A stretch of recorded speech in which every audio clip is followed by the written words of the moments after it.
Hello and welcome to Bleeding Tree Gaming. My name's Amy, aka Warpfiend, and today I am joined by...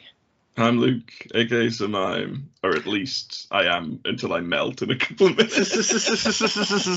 Yeah, it's absolutely sweltering here in the UK, and we are talking about Age of Sigmar 4.0 once again, with the final bunch of faction focuses. I know were last week now, but yeah, we're just catching up with them now, and yeah, some interesting ones here. What do you think overall? Yeah, the final three are very nice final ones to finish off on. Yep. Before we get into that, though, obviously there was the news that War Scroll Builder is being retired for this edition, and also in combination with that there's a brand new Age of Sigmar app that looks to be... Your free web-based one's closing down, and your one where you'll need to pay for everything's coming out for the new edition. Yeah.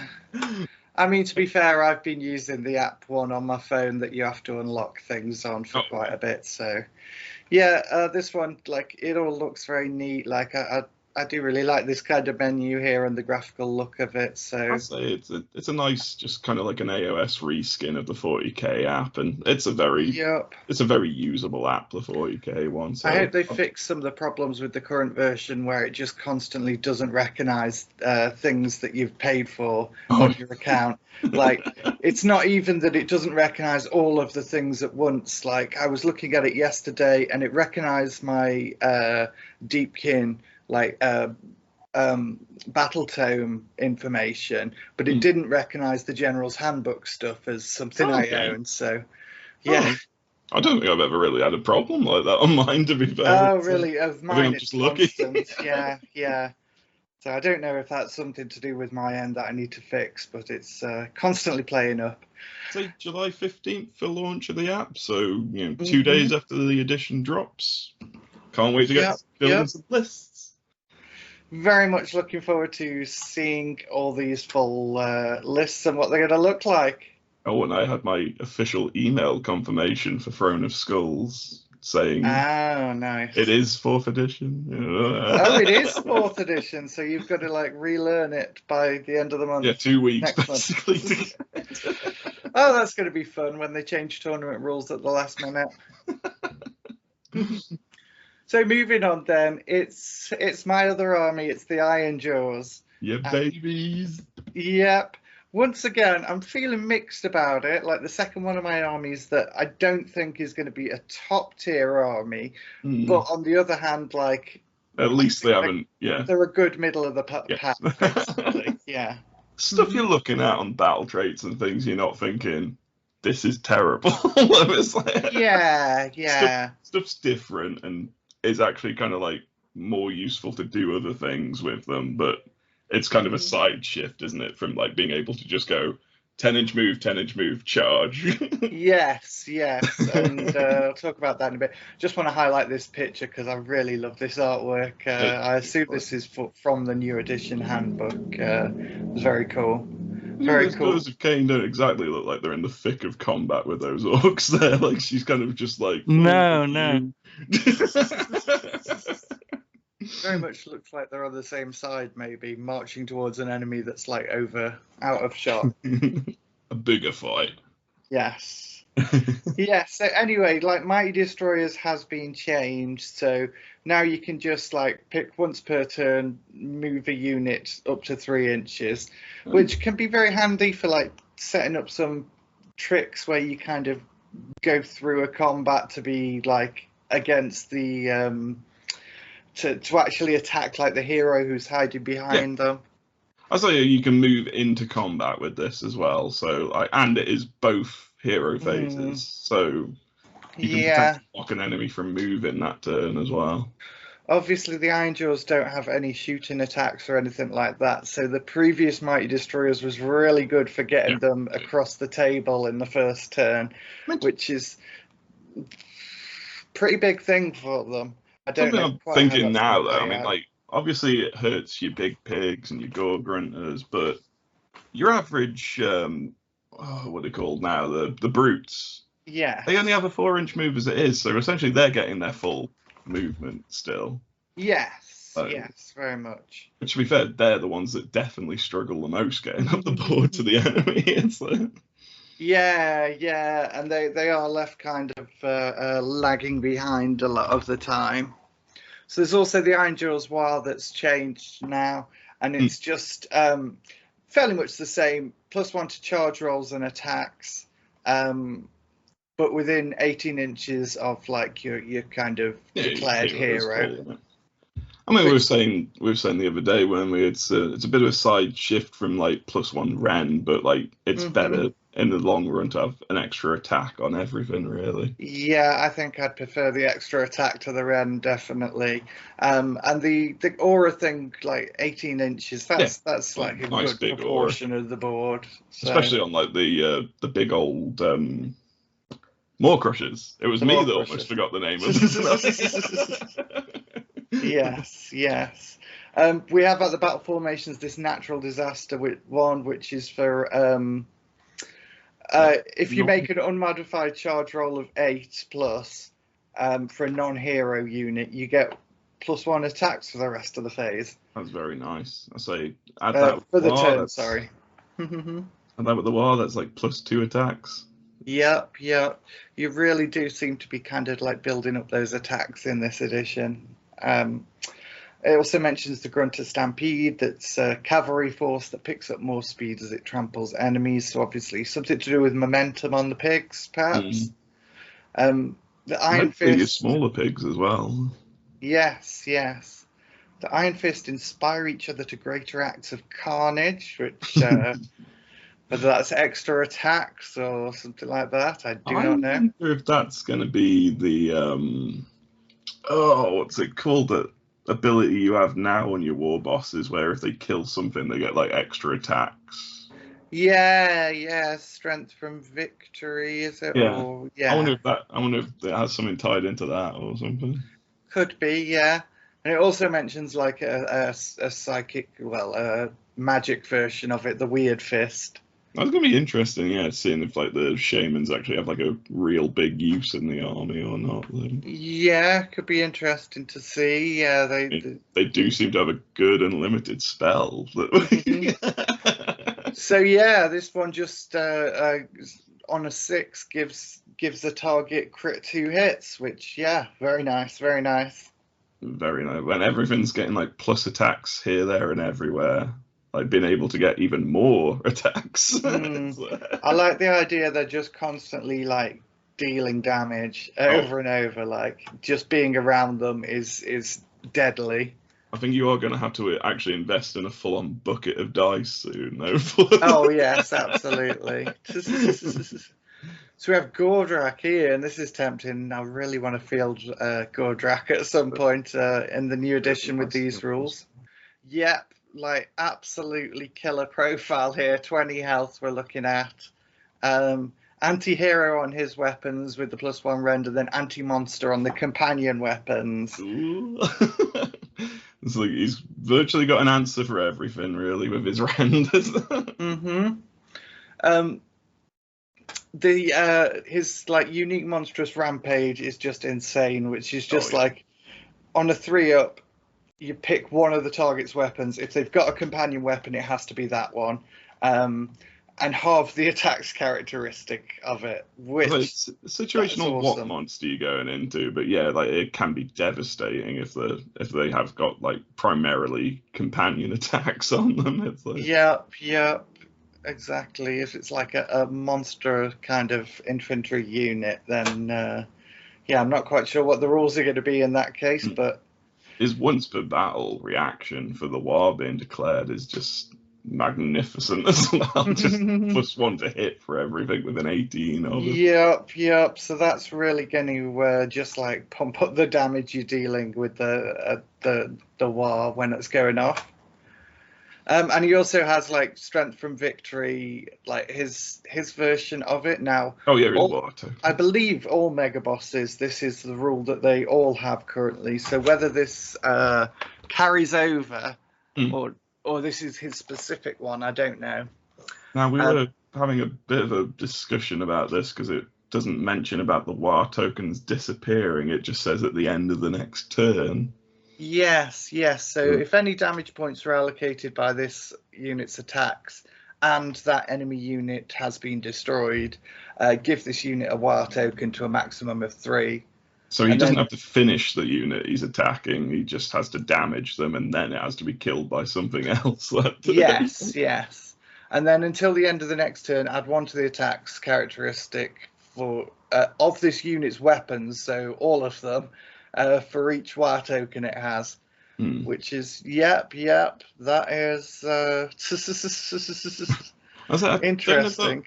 I don't know if that'll bypass the companion rule or not, because I don't think it's got anything specific on there to say it, but it does add his smashing and cut. Oh, okay, yes, yeah, okay.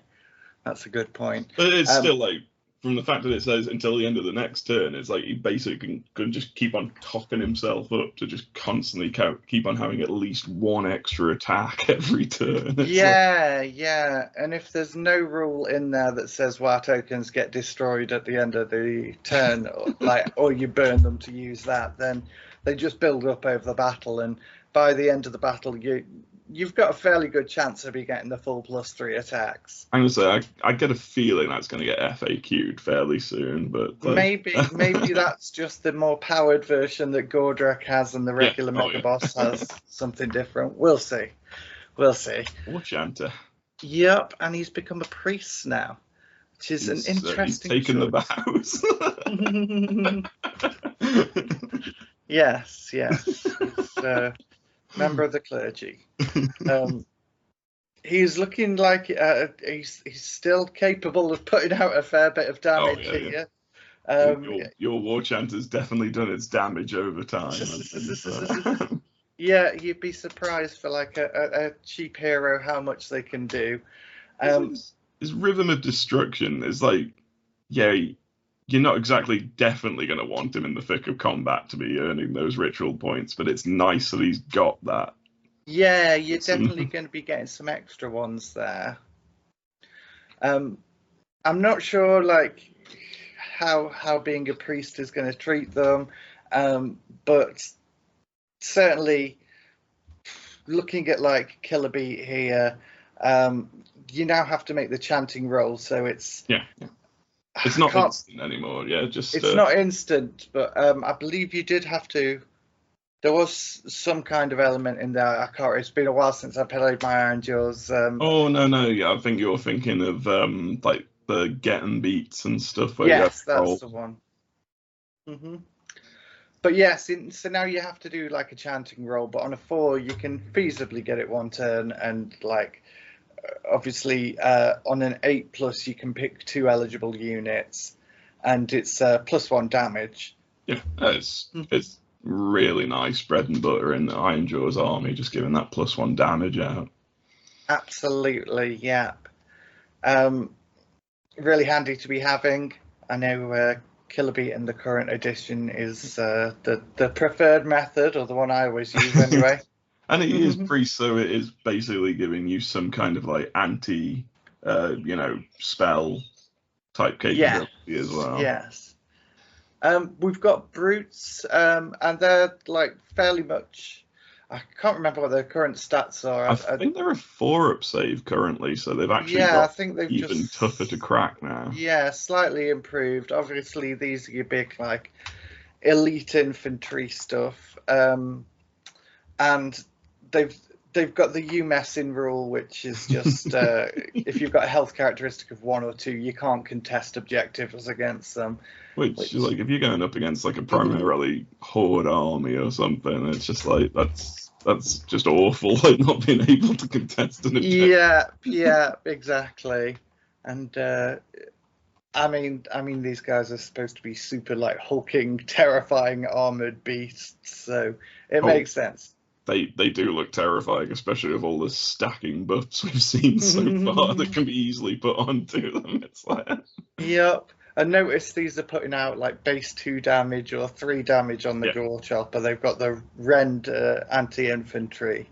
Which, man, if they're doing like base 3 and base 4, if they get Killer Beat put on as well.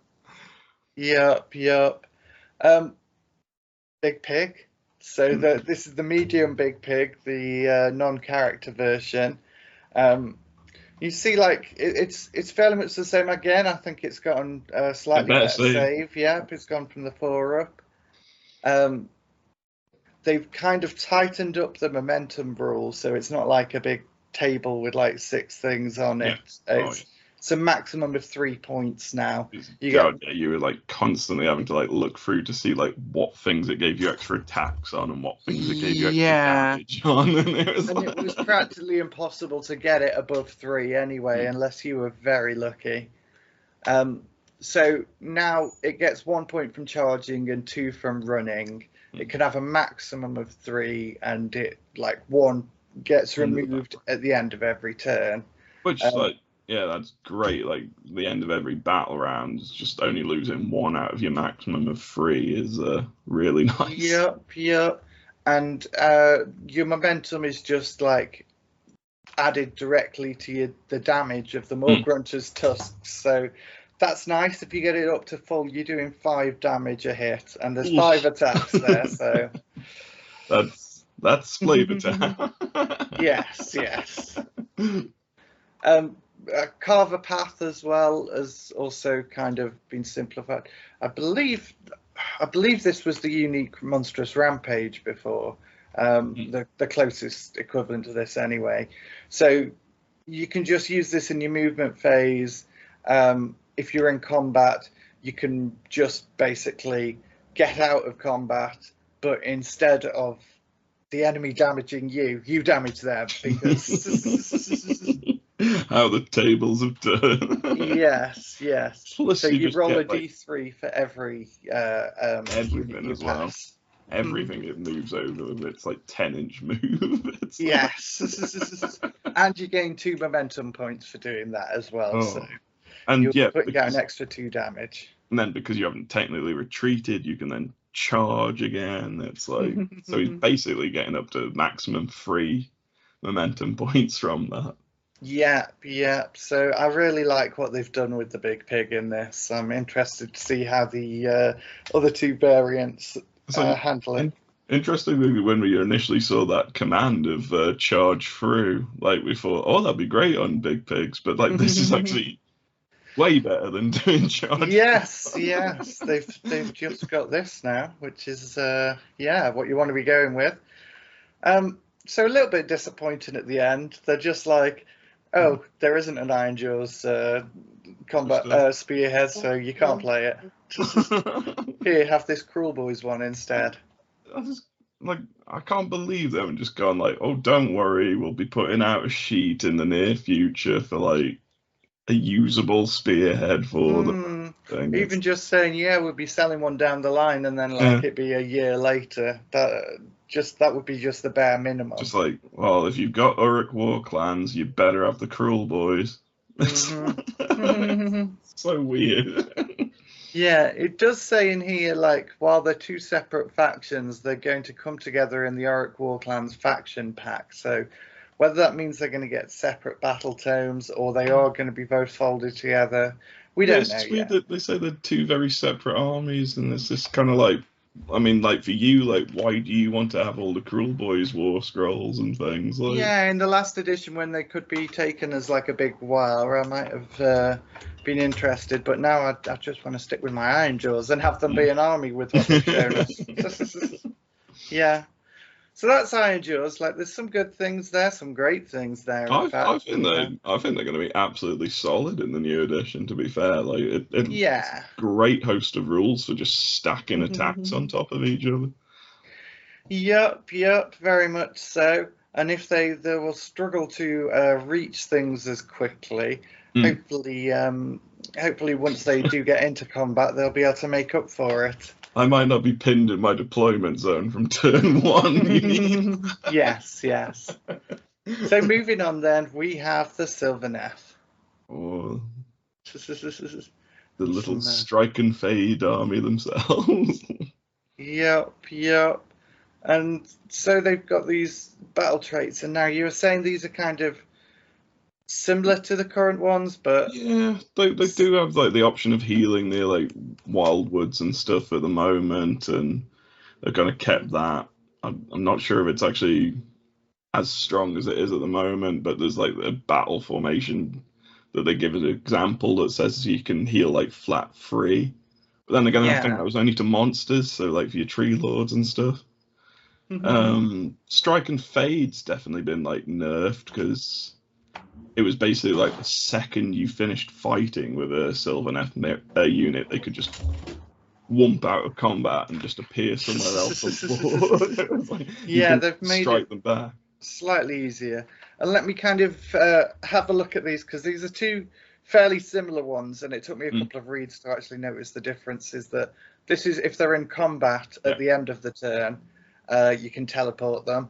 And this is if they're not in combat, you can teleport them. Yeah, a movement phase move across the map, Yes. Which again, pick a unit, remove them, and set them up. To be fair, like the way some of these battle tactics are worded now, that's not going to be as great for you anymore, because it is. I think some of them specifically say now you can't have set the unit up this turn. Right. Which that does word it of set it up again, like with it. I don't know. Like they've definitely got loads of movement shenanigans, and they have got the ability to take a key thing that might need healing out of combat at the end of the turn. But they are they're quite fragile as an army. Like they're not really great on having like ward saves or anything, so they did rely a lot on like the whole teleporting something out the second it did some damage, but at the same time it wasn't like didn't give your opponent any ability to react to you actually coming into combat with you at all.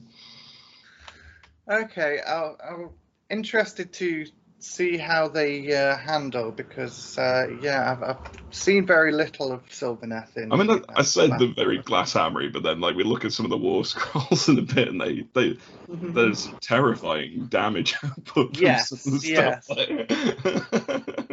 So there's this Lords of the Clan battle formation that gives monsters like they heal 3 instead of the D3 on the army ability. Tree Song, like this was weirdly like one of the first kind of spells that they showed off to like show off the unlimited tag. Yeah, we already saw this one, and it's just you're setting up Wildwoods if you haven't got 3 of them on the battlefield. Which again, I'm presuming it means like you only need 1 box of the actual Wildwood trees now, and you set up like 1 piece of the 3, and like less trees, but it's like less expensive to buy the stuff that you need for the army. Yeah, I think from what I've heard, people have complained about just constant, like you have to buy a ton of trees and you have to cover the entire battlefield in these trees that are blocking people's movement and stuff. So I do like keeping them down to 3. It makes sense. I mean, like they do seem to be moving as a whole with a strategy of like units and things are exactly what you've got in a box now. Like that's stuff like. So we see Alariel, and this is another pretty good. It's a goddess profile right there. Yep. You can see like she's pretty handy in hand-to-hand combat. So she's got a good shooting attack. I mean, guaranteed you're going to roll like a 2 or a 1 on that to wound roll, but like it should be a fairly reliable to hit to wound on. Yep.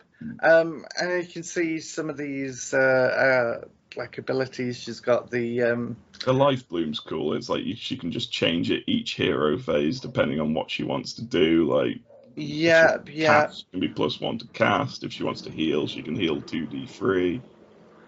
That's good. Gives you a bit of utility to play around with. Which as well, like she is a monster. So if she's next to an Awakened Wildwood, she's going to be healing a flat 3 in that battle formation, and then has the option of healing 2d3 on top of that. So. And she has the spell Metamorphosis, and this is just like basically inflict 2d3 mortal damage on an enemy, and if it's destroyed, you turn it into a tree, basically. Yeah. Into one of your wildwoods. I say again, this is worded in a way now, so it's not setting up a separate tree. It just says resolve the effects of the tree song spell. Yes, yes. So basically, if you haven't got 3 trees, you can put out an extra tree. If you have got 3 trees, all your trees can heal like 3 wounds on them. Mm-hmm. I say it's different to what they have now, like whether the balance is there and stuff that like Sylvaneth players won't need a million trees on the field. Yeah.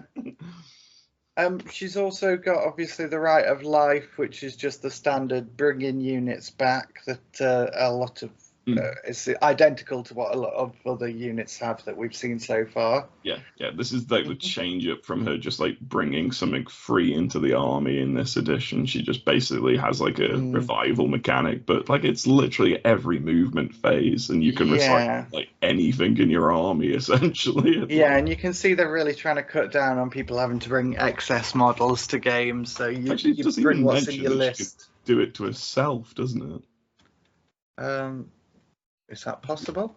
I think it mentions something like if she's not on the board or something, she can. Oh, this unit can use this ability if it has been destroyed, but if it does, this unit must be the target. Okay, I didn't pick up on that bit. No. Just like that's a very interesting interaction of an ability that can happen even when she's not on the field. It's like. Mm-hmm. I know she did have some kind of like revive cat mechanic currently, but yeah. Yeah. And she also gets like a stronger version of the standard charge one where she gets up to D6 damage. That's like hardly anything's had the D6 damage roll yet. I think no. Ragnarsson is probably the only other thing I can think of that's got it. Which that's pretty impressive, but yeah, she's got a ward roll. Giant beetle. Yes, and now has a ward of 6 up. Durthu. Spirit of Durthu, which is your like monster hunter one. Oh yeah, he is a monster hunter, definitely. Yes, he's got this monstrous rampage here to like subtract 1 from the attack's characteristics. So it's like a slightly less powerful version of Gordrak's one, but I say slightly less powerful. I think Gordrak's one's way more powerful than that, but that's a nice one. I don't think his ones affect like companion ones. Yes. But like, just subtracting 1 from attacks is pretty nasty. Mm-hmm. And then he gets +1 to hit if he's within 3 of a tree. Yeah. So he's like 2s and 2s, rend free against a monster with flat 5 damage. Mm-hmm. Now he's the guy you really want to keep rooted to the spot. Oh. Oh dear, excuse me for that one. So the Spite Revenant's next, and we can see they've got a fairly basic profile here. 3 attacks, which is good for an infantry. And they have the lovely little Unbridled Malice one, which is just turning off commands. Yeah, it's a really nice big ability for just an infantry unit to have, really, I think. Yeah, I really like how they've distinguished all the different infantry units without overcomplicating them. Just with just like one little ability on there. One ability and the little like critical things add a load of flavour to them. Mm-hmm. Which, so much extra appreciation for the 4th edition War Scrolls after playing a last game of 3rd edition. Just being able to see when you get extra damage or you do mortals on certain things with just a simple little keyword in the attack profile is... Absolutely, this is so much easier than just like having a wall of text you have to read through every time you turn to the page, So the Spite Riders, Lancers, I think these look fantastic. Like whether they're like points effective enough to like put a few in your army or not, I don't know. But something that's got that much move and a decent save with like that many wounds. Yep. I think it's worth looking at them.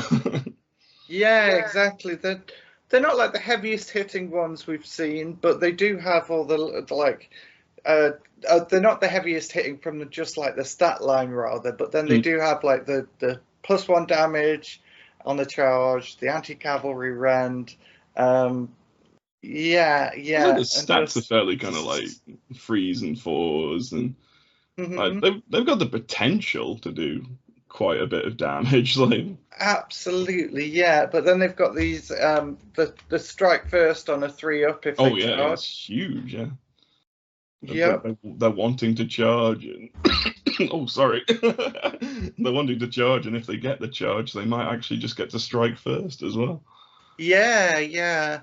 And they've got their own like healing ability as well, which is just heal a flat 3 at the end of the turn. So that is going to make them quite survivable. So as well, if they're next to a tree, they're healing 3 plus D3. Yeah.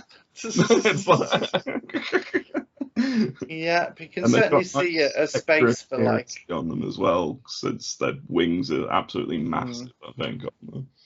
Yeah, you'll certainly see some spaces for some like really different forces in Sylvaneth coming soon. I think you can build one around these fairly easily.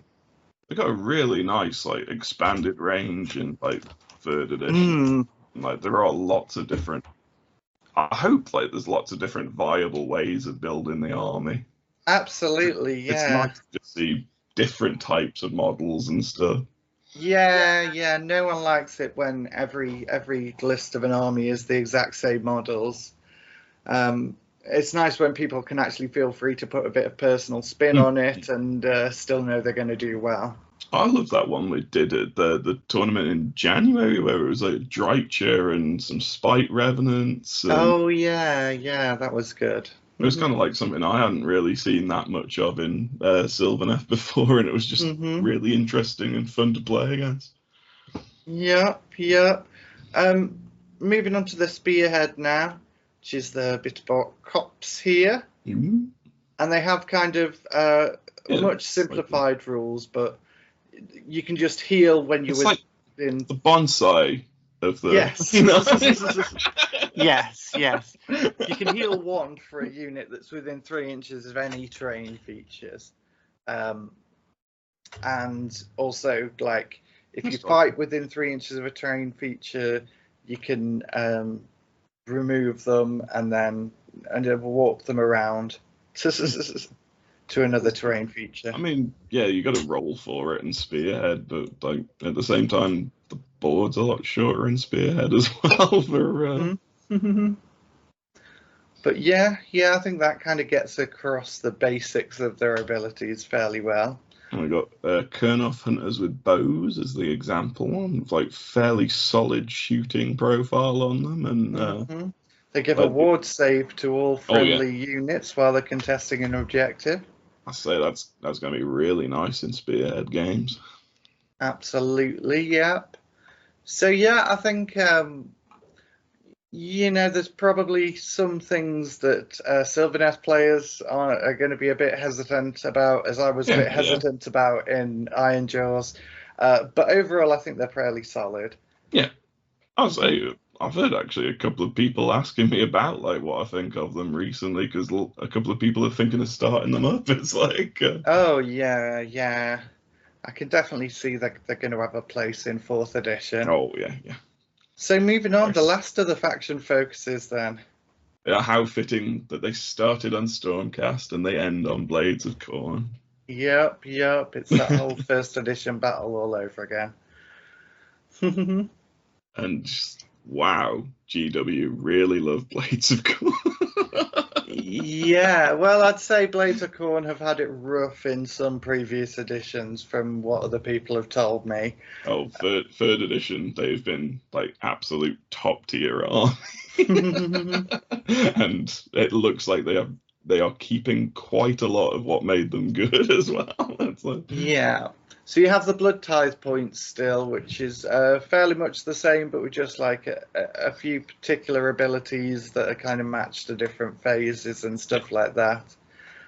So they can't gain Blood Tithe from denying spells by the looks of it now, unless there's like something specific you see on a war scroll or something. Or...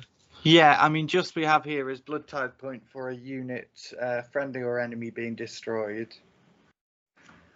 Yeah, and then you have the reaction to a spell, which is just a dispel for 2 blood tithe points. You have your big one, which is 8 blood tithe points for either adding 1 to the attacks of all your units for the rest of the battle. That is, if you've got much of an army left, that's what you're going to go for, really. But yep. And in keeping with all the other summoning, it's replace a destroyed bloodthirster rather than like bring a new one onto the table. Oh, I mean, I'm so glad that they got rid of the kind of like just bringing in greater demons for absolutely nothing. Yeah.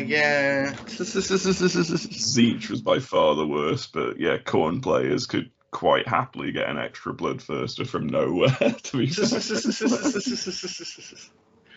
Yes, I certainly remember a fair few games where suddenly there'd be a greater demon like 3 turns in.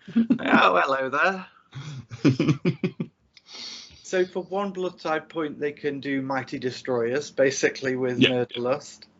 And then Brass Skull Meteor, like, I'd love this one. I know it's in the current edition, it's something that exists, but it's just like the idea of a huge brass skull just firing out the sky. And I just like the idea, like maybe Khorne's just dropped like a brass goblet or something that he's just been holding, and yes. It's just picked up that much momentum as he's dropped it. It's So I think the rules were fairly much the same as last edition, which was because I remember people rolling 8 dice and inflicting the mortal damage on us. So it's so good for an army that's all about like just up in your face melee. Having something like this in your back pocket to target something across the board is amazing. Yeah, it's really handy, definitely. So there's also the Heads Must Roll one, which is 6 blood tithe points. You add 1 to the rend characteristic of all your Blades of Khorne units. I mean, 6. It's a really good thing, +1 rend. But like when you've got 1 for 8 that adds 1 to attacks characteristic for the rest of the battle. It does seem a little bit expensive.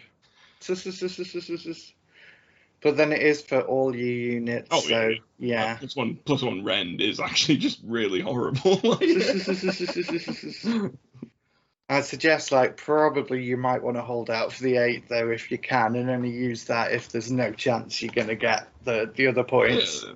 I say it's situational, isn't it? If you know if you've got that 6 in your pocket and you know that this is the time that you've got to make a full-on charge into the enemy and get as much damage done as possible, you'll take that extra rend. It's Oh yeah, definitely. So we see the battle formation here, which is the Butchers of Nations, and so once per turn reaction. So if you fight with a Khorne demon unit, you can then immediately fight with a nearby bloodbound human unit. That's great. That's absolutely great. Especially when we see a demon unit that you will definitely want in your army in a couple of minutes. We'll get to that. We see the summon thing, which is, I don't know why they chose to pick this prayer. Maybe show a prayer or something. You're showing the thing that you can summon in, but you're not telling us what that thing does at all. All it is just showing a summon ability, how to summon something to the board. They've already shown us the last article we know how to summon now. Yes. I feel this is a bit cheeky doing this. They could have showed us literally anything else, but okay. I do feel that they forgot to put in an image of the actual war scroll of the thing. It's because literally every time they've done this in any of the factions one, they've shown the endless spell or they've shown.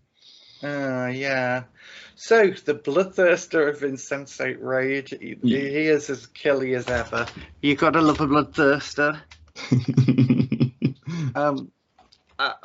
Just the stat line is already, you can tell it's a pretty heavy hitting thing with the +1 rend on infantry.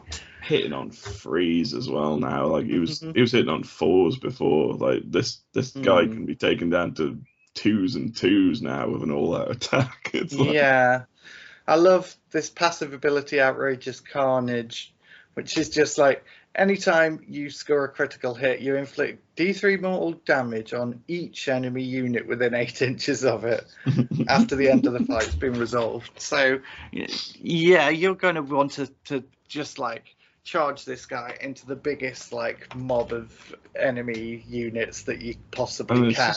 Good lord, if you manage to get like 5 6s on the attack with him. Oh yeah. Oh, and then he's got an amazing rampage as well for just like really hurting infantry. On a 2+, he does. It's the D3 roll 2+. He does either 2 or 3 mortal damage. But if the unit he charges into has the infantry keyword, because I think he really hates infantry or something, he just does another 3 mortal damage on top of that. Yup. That is pretty impressive. And now he's got 5 up ward and 4 up save, so fairly Not solid. only is he going to hit like a freight train, he's also got the ability to stick around and hit like a freight train for a lot longer. Yes, yeah.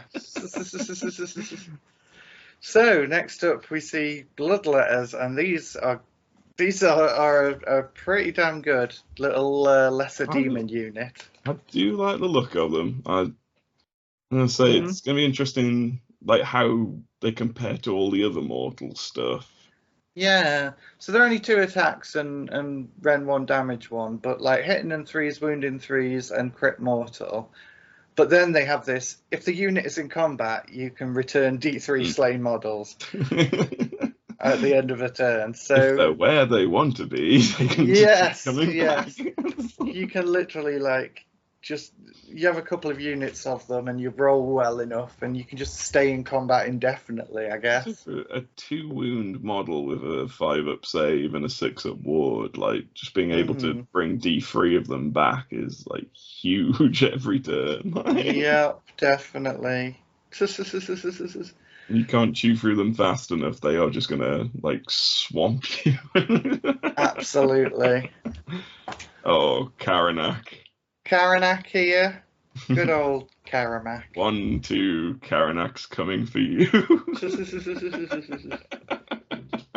Yeah, so he's got this Prey of the Blood God, first of the pack.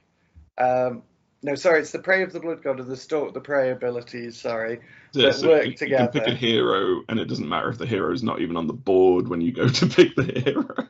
Yeah, and then in the enemy movement phase, if the quarry you picked moved, you can move up to 8 inches. So he's going to be just like constantly getting closer and closer. He can move into combat as well during any part of that move. Yes. But he must end closer to the quarry. So, yeah, so if you move your hero, he can then lock up one of your other units just trying to get closer to that hero. I really like that. Just like for a fairly small, like lower level hero, I think that's a really kind of powerful ability. There's this thing here about him being able to increase Fleshhound's charge rolls by 2, and then also taking away the effect of the beast ability on them as well. It's, I mean, whether Fleshhounds are going to be worth taking in your army, who knows? But like, if they are, like, nice. You want Karanak to improve them. Like. Yeah, and I guess like we haven't really seen yet, but I guess kind of like these are the kind of things that like Beastmaster roles in armies are going to be doing, whether it's like the the Squig Keepers for the Grots or whatever. Maybe they're going to be like ignoring the effects of beasts, so you have a bit more control. Actually, like maybe the oh god, what's he called, the Squig Boss or whatever for like the Gloomspite gets. He'll have some kind of interaction with the Squig Herd or something. Yeah, it'd be interesting to see. Obviously, having been able to control objectives is going to be as important as ever this edition. So then we see some of the Mortal Warriors, of course. Blood Warriors. Again, we've seen like 3-up save. Nice armor save. Good amount of attacks. They don't really care about accuracy particularly. But Yep. If any of your models are slain in combat, then you get to roll 2 dice, and for every 5 up, you inflict 1 mortal damage back. So nice little fluffy ability there. You've always got the potential, even if you're not the one that's actually doing the damage, of still doing some damage to the enemy. Yes, exactly. And that's what it's all about. Gaining really. That sweet blood type. Yep. So that's the main body of Khorne. We have the spearhead here, which is a nice one. The Gore Pilgrims as well, adding into the fact that like almost every human character in Khorne's a priest. Yes, a lot of priests nowadays. They couldn't just do big fighty guys, which would be nice. The Catholic Church, we've made a few changes. Nice. Oh, I need to make that. I need to make that. Oh dear. Yes, get that meme made. So Blood Tithe. They've got a bit of a watered down Blood Tithe. Like you haven't got anywhere near as many effects to choose from, but you're also not going to get that many Blood Tithes during a game of Spearhead because there's not that many units. So you get to pick up to 3 units on a 3 Blood Tithes to add 1 to Rend, which and spend 1 and pick up to D3 units, and they can move D6. Nice, like solid abilities to have. Yeah. Actually, is there Murderlust in that? It's like you pick up to D3 units with just 1 Blood Tithe in Spearhead. Yeah. You can pick like 1 unit, can't you? Murderlust, pick 1 friendly unit, and it only moves 3 inches. Whereas you move up to D6 in Spearhead. Ooh. Yeah, very interesting. Very interesting. Could be good. And the War Scroll they give us is the Mighty Skull Crushers. Oh, these guys. Yeah, and these are 2-up save. They're like the pinnacle of heavy cavalry, basically, and can put out a fair much of damage. And they've got the Brass Stampede, which is it's a D6 charge move on Spearheads. Whether that'll be the same in the regular game or not, I don't know, because they've typically been D3. Their charge thing is literally the brick wall is coming to smash into you. Yes. And they've gained +1 damage on the charge now as well. Which I think before they've always just kind of been 1 damage at all times. Yes. So that does actually make them even scarier now, doesn't it? Definitely. But yeah, very solid looking abilities and scrolls there. Absolutely. We've covered all of the faction focuses now. Getting excited for the new edition. It's not going to be long now. Oh, the wait is killing me. We really want to see all of the rest of the rules now, so we can start planning for the new edition. Certainly there's been good and bad, and I think we're going to do another video where we discuss some of that, so stick around and we will put that on the channel at some point soon. Can't I just keep my rules from this? Yeah. Well, let us know what you think about these faction focuses we've covered today. Is there any you particularly liked? Is there anything you disliked? We'd love to hear about it in the comments. Don't forget to like and subscribe to Bleeding Tree Gaming. And we will see you in the next one. Bye. Bye-bye.